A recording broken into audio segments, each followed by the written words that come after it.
स्वागत है, इस्तकबाल है आप सभी का हमारे साथ हमारे YouTube चैनल भारत टाइम में। इस वक्त मैं मौजूद हूँ भारत की सबसे बड़ी रियासत उत्तर प्रदेश के ज़िला बदायूं में, और ज़िला बदायूं का ये जो मकाम है, मैं इस मकाम पर मौजूद हूँ।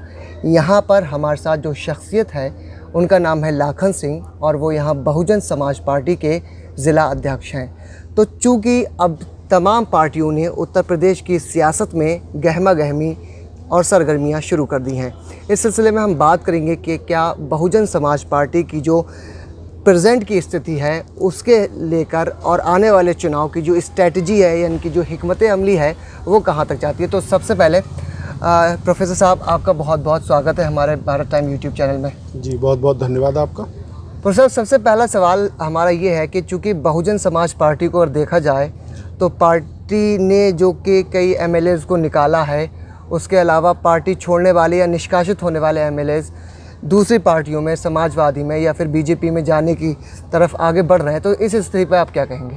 देखिए, बहुजन समाज पार्टी एक राजनीतिक पार्टी ही नहीं है।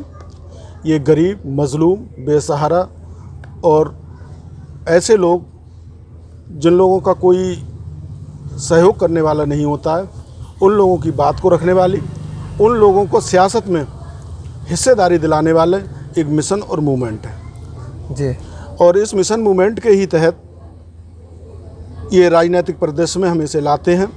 और बहुजन समाज पार्टी एक ऐसी पार्टी है जो गरीब और बेसहारा लोगों के लिए बात रखती है और उनकी हिस्सेदारी दिलाने का प्रयास करती है।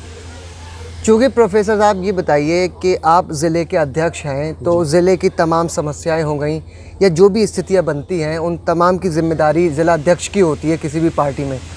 तो यहाँ बदायूं ज़िले की 6 विधानसभा की सीटों के हवाले से आपका क्या प्लानिंग है, क्या प्रोसेस है? हमारा जो बहुजन समाज पार्टी का मिशन है, उस मिशन और मूवमेंट के तहत हम लोग काम कर रहे हैं। संगठनात्मक हमारा कार्य इस समय चल रहा है। सेक्टर कमेटियों का हम लगभग 80% गठन कर चुके हैं और 1 जुलाई से हम बूथ लेवल कमेटियों का भी गठन करने का काम कर रहे हैं। और यही जब हमारा गठन पूरा हो जाएगा तो ये एक हमारी नई टीम तैयार हो जाएगी। ये टीम बहुजन समाज पार्टी के मिशन 2022 के लिए एक मजबूती के साथ खड़ी रहेगी और मजबूती के साथ हमें विजय दिलाने के लिए काम करेगी। लाखन जी, मैं आपसे एक सवाल पूछना चाहता हूँ कि चूँकि अब धीरे धीरे जो है तमाम पार्टी के कैंडिडेट्स में से, जैसे कांग्रेस ने अपने कुछ कैंडिडेट्स का ऐलान कर दिया है, बाकी का वो आने वाले अगले महीने में करेंगे, ऐसे ही समाजवादी में भी कई कयास चल रहे हैं। तो ख़ासतौर से मैं बदायूं की बात करूं तो यहाँ 6 में से 6 सीटों में से 5 सीटें BJP के पास हैं और 1 समाजवादी के पास है, सहसवान की। तो आपको क्या लगता है, इस बार आप 6 में से कितना कर पाएंगे यहाँ? नहीं, हम तो 6 सीटों पर बहुत अच्छा अपना काम कर रहे हैं। और रही बात प्रत्याशी घोषित करने की, तो जहाँ तक मेरे संज्ञान में है, उत्तर प्रदेश में अभी भी भले ही किसी पद पर कहीं मिनिस्टर रहे हों या और वो पदाधिकारी रहे हों किसी पर पार्टी के, राजनीतिक पार्टी के, अभी किसी ने अपने प्रत्याशी घोषित नहीं किए। और बहुजन समाज पार्टी का रहा तो हमारे भी अभी जनपद में 1 सीट पे तो हमने अपने प्रभारी लगभग बना दिए हैं, वो काम कर रहे हैं इस समय। सहसवान जो हमारी सीट है, पूरे मंडल में सबसे कम वोटों से ये सीट को हम हारे थे। और ये सीट जो है, इस पर हमारे हाजी मुसर्रत अली उर्फ बिट्टन, ये बहुजन समाज पार्टी के पूर्व में विधायक भी रह चुके हैं बीसी विधानसभा से। ये हमारे वहाँ पर भावी उम्मीदवार हैं, प्रभारी हैं उस विधानसभा के लिए। अन्य सीटों पर भी हम जल्दी ही प्रभारी नियुक्त कराएंगे। बात कर रहा हूँ शेखुपुर 116 विधानसभा की जी, वहाँ पर कौन इस रेस में आगे है? देखिए, वहाँ कई लोगों के नाम आए हैं जी, और पार्टी प्रत्याशी घोषित करने का अधिकार जो है हमारी पार्टी की राष्ट्रीय अध्यक्षा और उत्तर प्रदेश की 4 बार मुख्यमंत्री रहीं माननीय बहन कुमारी मायावती जी को है। हम लोग एक वफादार सिपाही की तरह सारे पैनल बनाकर उनके पास भेज रहे हैं और इन पैनलों में जो पार्टी के आधार पर सही आदमी होंगे, उन्हें पार्टी के राष्ट्रीय नेतृत्व जो निर्देश देंगे उनके अनुसार कार्य किया जाएगा, उन्हें प्रत्याशी घोषित कराया। अच्छा, मैं 6 सीटों की बात इस तरह से अगर आपसे करना चाहूँ, अगर कोई कैंडिडेट अभी से अपना प्रचार प्रसार कर रहे हैं, तो क्या ये पार्टी की अनुमति से है या फिर अनुशासन का मामला है या फिर वो पार्टी के लिए प्रचार प्रसार कर रहे हैं? देखिए, बहुजन समाज पार्टी, मैं पहले भी कह चुका हूँ, ये पार्टी नहीं बल्कि मिशन और मूवमेंट है। गरीब और बेसहारा लोगों को हक दिलाने के लिए। और प्रचार करने की बात है तो शेखुपुर विधानसभा में इस समय पार्टी का चिन्ह को प्रयोग करके, माननीय बहन कुमारी मायावती जी के फोटो को प्रयोग करके, हमारे पार्टी के संस्थापक माननीय कांशीराम जी के चित्र को प्रयोग करके या मेरे फोटो को प्रयोग करके कोई अपना प्रचार नहीं कर रहा है। अगर कोई इस तरह का प्रचार करता है और इस तरह की सामने हमारे आती है इस तरह की परिस्थिति, तो हम उस पर अनुशासनात्मक कार्रवाई कराएंगे। जो लोग राजनीति कर रहे हैं और कहीं ना कहीं चुने हुए पदों पर आते हैं तो उनकी अपेक्षाएं होती हैं आगे बढ़ने की, कयास लगाए जाते हैं, वो आगे बढ़ने की कोशिश करते हैं। ऐसे में अगर वो कहीं प्रयास कर रहे हैं तो ये उनका व्यक्तिगत हो सकता है। अभी पार्टी हाईकमान का इस तरह से कोई निर्देश नहीं हुआ है कि हमारा भी कोई प्रत्याशी यहाँ नहीं है। पूर्व में प्रत्याशी हमारे रहे काजी मोहम्मद रिजवान जी 2 बार रहे लगातार, वो 2 बार हमारे प्रत्याशी रहे, सन 2012 में और 2017 में। उनके बाद अभी तक किसी को वहाँ प्रभारी और प्रत्याशी अभी नियुक्त नहीं किया गया है। अच्छा, और जैसे ही पार्टी प्रभारी और प्रत्याशी नियुक्त करेगी, पार्टी का एक एक कार्यकर्ता, एक एक सिपाही, पार्टी का एक एक पदाधिकारी जी जान से मेहनत करके जो भी प्रत्याशी होगा उसका चुनाव लड़ाने के लिए माहौल बनाने का काम करेगी, चुनाव जिताने का काम करेगी। अच्छा, अगर बदायूं पे बात की जाए, बदायूं 115 विधानसभा पे जी, तो यहाँ क्या स्थिति बनती नज़र आ रही है? यहाँ भी कई नाम सामने आए हैं। वो राष्ट्रीय नेतृत्व को उन नामों को भिजवाया भी गया है और भी कुछ नाम आएंगे तो उनको भी भिजवाया जाएगा।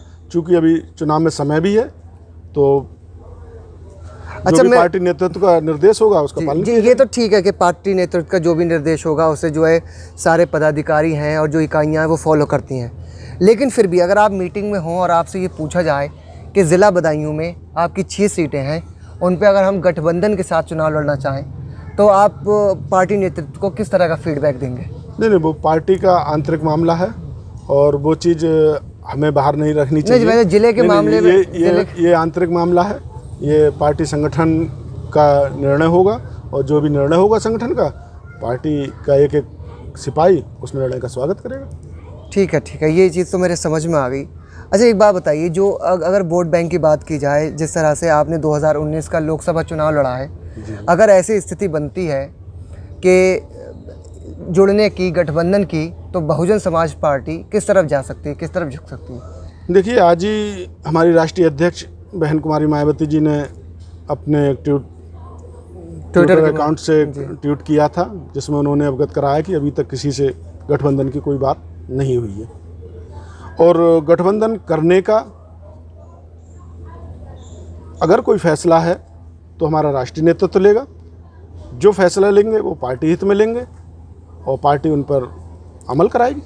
अभी समझिए कि 6 महीने तो इसी साल के बाकी हैं 2021 के, फिर फ़ौरन जो है विधानसभा चुनाव की तैयारियां, तमाम चीज़ें जो कि अभी से शुरू हो चुकी हैं जी। तो कब तक ज़िले की तमाम सीटों पर प्रत्याशियों का ऐलान किया जा सकता है? ये एक चयन की प्रक्रिया होती है। उस प्रक्रिया के तहत जो है ज़िले की रिपोर्ट होती है, हमारे कोऑर्डिनेटर्स होते हैं, उनकी रिपोर्ट्स होती हैं। उन्हीं रिपोर्ट्स के आधार पर राष्ट्रीय नेतृत्व इन पर विचार करता है और मैं समझ रहा हूँ कि ये प्रक्रिया चल रही है इस समय और जैसे ही इस तरह से कोई हमें सूचना मिलेगी हम आप लोगों के बीच में लाएंगे, अवगत कराएंगे आपको। अच्छा, जैसे मैं अगर ये तो ज़िले की राजनीति के बारे में हमने बातचीत की, अगर मैं राष्ट्रीय राजनीति की बात करूँ, चूँकि बहुजन समाज पार्टी राष्ट्रीय पार्टी है, राष्ट्रीय लेवल पे कई प्रदेशों में भी चुनाव लड़ चुकी है, तो मुझे एक बात बताइए, आपके राष्ट्रीय लेवल की बात करें तो अक्सर जैसे कुछ नेताओं ने पार्टी पहले छोड़ी है, उनकी तरफ से इस तरह के इल्ज़ामात आयद हुए हैं कि पार्टी के अंदर जो है पार्टी फंड के नाम पे कुछ लेन देन के हिसाब से टिकटों का आवंटन होता है। ये आरोप जो है कितने हद तक निराधार है या आधारभूत है? ये आरोप पूर्णतः निराधार है और जो भी पार्टी में रहते हैं, 10 साल रहें, 20 साल रहें, 25 साल रहें, वो रहते हुए कभी इस तरह की बात नहीं करते हैं। ना पार्टी संगठन के सामने बात करते हैं, ना पार्टी में अंदर इस तरह की बात करते हैं। चूँकि बहुजन समाज पार्टी एक राजनीतिक संगठन के साथ साथ सामाजिक संगठन है और ये इसके साथ साथ एक सामाजिक मिशन और मूवमेंट है। जी। और इस मिशन और मूवमेंट को चलाने के लिए बड़े कठिन निर्णय भी लेने पड़ते हैं। और उसी कंडीशन में हमारी पार्टी में अनुशासनहीनता कभी बर्दाश्त नहीं होती है। अन्य पार्टियों में जैसे चलते हैं कि संगठनात्मक लोगों को नजरअंदाज करके कुछ कार्यकर्ता या संभावित प्रत्याशी अनुशासनहीनता को करते हुए वे उच्च पदाधिकारियों तक सीधे पहुंच जाते हैं जी या कहीं सभी बीच के लोगों को गायब कर देते हैं या आम कार्यक्रमों के दौरान भी अनुशासनहीनता करते हैं। तो वहाँ तो उन लोगों को अनुशासनहीनता के नाम पर नवाजा जाता है जी और उनके प्रमोशन भी किए जाते हैं संगठन में। लेकिन बहुजन समाज पार्टी में अनुशासनहीनता बिल्कुल बर्दाश्त नहीं है, चाहे वो किसी लेवल का नेता हो, चाहे वो विधायक रहा हो, सांसद रहा हो, पूर्व में मंत्री रहा हो, राज्यसभा सांसद रहा हो, किसी भी लेवल का अगर वो अनुशासनहीनता करते हैं तो पार्टी के जैसे एक छोटे से कार्यकर्ता के लिए जो पनिशमेंट मिलना चाहिए इसी तरह से उनको भी पनिशमेंट मिलता है। हमारी पार्टी में जो भी हैं सभी कार्यकर्ता हैं जी। कोई नेता नहीं है। नेता हमारे के शीर्ष नेतृत्व है, माननीय बहन कुमारी मायावती जी हमारी नेता हैं, बकाया सभी यहाँ कार्यकर्ता हैं और सभी कार्यकर्ता समान कार्यकर्ता होते हैं, छोटे बड़े पदों पर हो सकते हैं जी। लेकिन अनुशासनहीनता की जब कार्रवाई होती है तो सभी कार्यकर्ताओं पर बराबर ध्यान दिया जाता है। लाखन जी, मैं आपसे एक चीज़ और पूछना चाहता हूँ कि चूँकि पार्टी अगर 2017 में देखी जाए तो बीजेपी आई, 2017 से पहले चले जाइए आप 2012 में, वहाँ पे समाजवादी पार्टी जो है पूर्ण बहुमत से रही जी। तो ये जो 10 साल का अरसा रहा इसमें कई राजनीतिक उतार चढ़ाव आए हैं, इसमें सेंटर में भी कई बदलाव देखे गए। चूँकि 7 साल के अरसा ही हुआ है सेंटर में बीजेपी की गवर्नमेंट और मोदी गवर्नमेंट को आए हुए, तो इस 10 साल के अरसे को आप किस तरह से देखते हैं?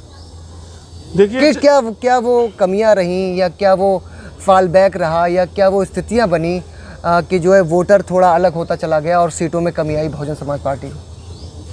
नहीं, ऐसा नहीं है। हमारे पार्टी के राष्ट्रीय जो संस्थापक थे माननीय कांशीराम जी, उन्होंने कहा था कि जब जब बहुजन समाज पार्टी ग्रोथ करेगी और सत्ता की तरफ बढ़ेगी तब सभी पार्टियां एक दूसरे का साथ देकर बहुजन समाज पार्टी को रोकने का प्रयास करेंगे, क्योंकि ये एक मिशन और मूवमेंट है और इस मिशन मूवमेंट के तहत गरीब और बेसहारा इन लोगों के हक की लड़ाई लड़ते हैं हम लोग। 70 साल देश को आज़ाद हुए हो गए। बहुजन समाज पार्टी के अलावा जो भी पार्टी सत्ता में रही हैं वो उद्योगपतियों के लिए काम किया, उन्होंने बड़े लोगों के लिए काम किया, उन्होंने उन लोगों के लिए काम किया जो समाज के ठेकेदार बन के काम करते थे। अतः जब हम लोग बहुजन समाज पार्टी एक आम आदमी की बात करती है तो उसे घेरने के लिए ये सभी पार्टियां इकट्ठी हो जाती हैं। यही कारण रहा कि हम सत्ता से दूर हो गए। रही बात सत्ता में आने की बात, तो बीजेपी का आज का माहौल आप देख रहे हैं। जनता बीजेपी से उब चुकी है। उनका जो शासन है वो शासन पूरी तरह से एक निरंकुश शासन हो गया है और यहाँ पर ना अधिकारियों पे ना कर्मचारियों पे किसी तरह का अंकुश नहीं है। गुंडागर्दी चरम पे चल रही है और रात की तो छोड़ो, दिन में भी आदमी सुरक्षित नहीं है। समाजवादी की बात, इससे पहले जो समाजवादी की सरकार रही सन 2012 से 17 के बीच में, इस दौरान भी गुंडागर्दी चरम पे थी। आदमी दिन में सुरक्षित नहीं चल सकता था, महिलाओं की तो बहुत दूर की बात है। बीजेपी के लोग या अन्य पार्टियों के लोग महिला बचाओ महिला पढ़ाओ का एक नारा देते हैं, जबकि सबसे ज़्यादा असुरक्षित महिलाएं इन्हीं सरकारों में रही हैं। बहुजन समाज पार्टी की सरकार एक ऐसी सरकार बनी है उत्तर प्रदेश में 70 साल के इतिहास में, जिसने सरकार बनते ही महिलाओं का संरक्षण दिया है, महिलाओं को सुरक्षित रखा है, महिलाओं की शिक्षा पर ध्यान दिया है, आम आदमी की शिक्षा पर ध्यान दिया है, साथ ही साथ उन्होंने गांव और गरीब की बात को भी सुना है। जो प्रशासन 70 साल की आज़ादी में सभी पार्टियां मिलकर नहीं दे पाईं, वो चुस्त फुर्स्त शासन प्रशासन बहुजन समाज पार्टी की राष्ट्रीय अध्यक्ष बहन कुमारी मायावती जी के नेतृत्व में दिया गया है। अच्छा, मैं एक सवाल और पूछता हूँ आपसे कि क्या लाखन सिंह बदायूं ज़िले के बहुजन समाज पार्टी के अध्यक्ष रहते हुए 6 में से किसी एक सीट पे प्रत्याशी के तौर पे आएंगे या नहीं आएंगे? नहीं, इस तरह का कोई हमारा फ़िलहाल तो कोई इस तरह का एम नहीं है। और रही बात प्रत्याशी बनाने की, तो प्रत्याशी बनाने का निर्णय हमारी राष्ट्रीय अध्यक्ष बहन कुमारी मायावती जी के निर्णय होते हैं और एक कार्यकर्ता होने के नाते अगर बहन जी के जो निर्णय होते हैं वो सभी को स्वीकार करना। तो बहुत बहुत शुक्रिया लाखन जी। ये थे हमारे साथ प्रोफेसर लाखन सिंह। ये भारतीय रियासत उत्तर प्रदेश के ज़िला बदायूं में बहुजन समाज पार्टी के ज़िला अध्यक्ष हैं। इनसे बात करने का बहुत बहुत शुक्रिया। बहुत बहुत शुक्रिया।